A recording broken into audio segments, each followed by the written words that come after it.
জুলাই গণঅভ্যুত্থান স্মৃতি জাদুঘর এখন চূড়ান্ত পর্যায়ে। মঙ্গলবার বিকেলে গণভবনে নির্মিত এই জাদুঘর পরিদর্শনে যান প্রধান উপদেষ্টা ডক্টর মোহাম্মদ ইউনূস। এ সময় তার সঙ্গে ছিলেন বিএনপির স্থায়ী কমিটির সদস্য সালাউদ্দিন আহমেদ, জামায়াতে ইসলামীর আমির ডক্টর শফিকুর রহমান, এনসিপির আহ্বায়ক নাহিদ ইসলাম সহ বিভিন্ন দলের নেতা উপদেষ্টারা।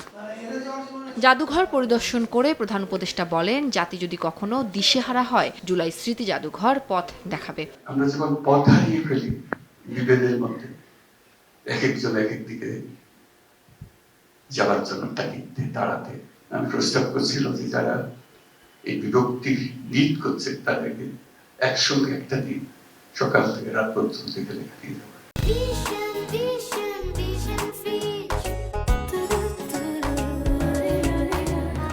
জুলাই শহীদদের রক্ত তাজা থাকতেই এই জাদুঘর নির্মাণ সম্ভব হয়েছে, যা বিশ্বে এক অনন্য দৃষ্টান্ত বলেও উল্লেখ করেন প্রধান উপদেষ্টা।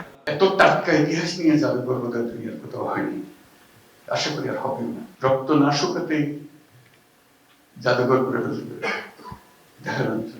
জাদুঘরে জুলাই অভ্যুত্থানের ছবি, শহীদদের পোশাক, চিঠি, গুরুত্বপূর্ণ দলিল, পত্রিকার কাটিং এবং অডিও ভিডিও সহ নানা স্মৃতিচিহ্ন সংরক্ষণ করা হয়েছে। পরিদর্শনকালে প্রধান উপদেষ্টা ফ্যাসিস্ট শাসনামলে গুম, রাষ্ট্রীয় দমন-পীড়ন এবং জুলাই অভ্যুত্থানের গণহত্যা নিয়ে নির্মিত 15 মিনিটের একটি প্রামাণ্যচিত্র দেখেন।